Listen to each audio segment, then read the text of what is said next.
Genèse chapitre 21, traduction Louis II. L'Éternel se souvint de ce qu'il avait dit à Sarah, et l'Éternel accomplit pour Sarah ce qu'il avait promis.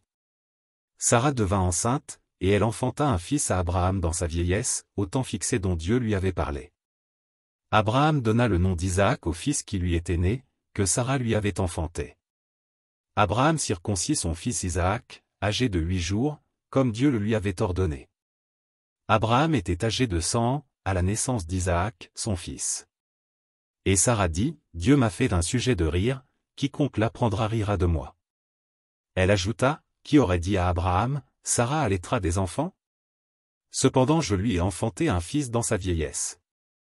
L'enfant grandit, et fut sevré, et Abraham fit un grand festin le jour où Isaac fut sevré. Sarah vit rire le fils qu'Agar, l'Égyptienne, avait enfanté à Abraham. Et elle dit à Abraham, chasse cette servante et son fils, car le fils de cette servante n'héritera pas avec mon fils, avec Isaac. Cette parole des plus fortes aux yeux d'Abraham, à cause de son fils. Mais Dieu dit à Abraham, que cela ne déplaise pas à tes yeux, à cause de l'enfant et de ta servante.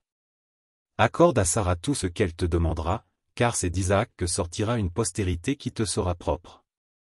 Je ferai aussi une nation du fils de ta servante, car il est ta postérité. Abraham se leva de bon matin, il prit du pain et une outre d'eau, qu'il donna à Agar et plaça sur son épaule, il lui remit aussi l'enfant, et la renvoya. Elle s'en alla, et s'égara dans le désert de Beer-Shéba. Quand l'eau de l'outre fut épuisée, elle laissa l'enfant sous un des arbrisseaux. Et alla s'asseoir vis-à-vis, à une portée d'arc, car elle disait, que je ne vois pas mourir mon enfant.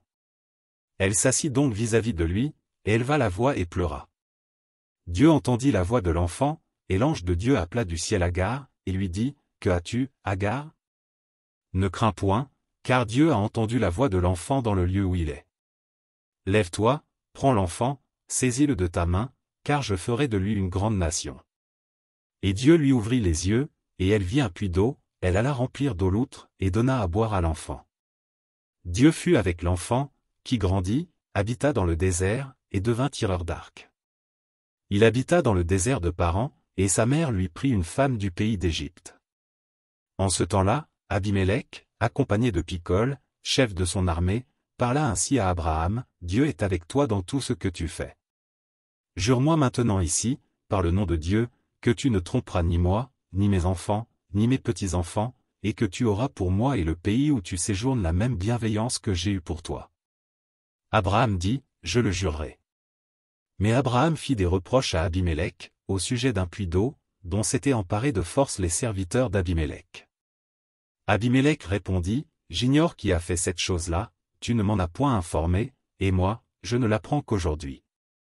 Et Abraham prit des brebis et des bœufs, qu'il donna à Abimélec, et ils firent tous deux alliance. Abraham mit à part 7 jeunes brebis. Et Abimélec dit à Abraham, qu'est-ce que ces 7 jeunes brebis, que tu as mis à part? Il répondit, tu accepteras de ma main ces 7 brebis, afin que cela me serve de témoignage que j'ai creusé ce puits. C'est pourquoi on appelle ce lieu Beer-Shéba, car c'est là qu'ils jurèrent l'un et l'autre. Ils firent donc alliance à Beer-Shéba. Après quoi, Abimélec se leva, avec Picol, chef de son armée, et ils retournèrent au pays des Philistins.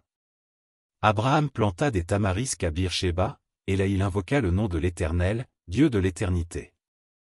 Abraham séjourna longtemps dans le pays des Philistins.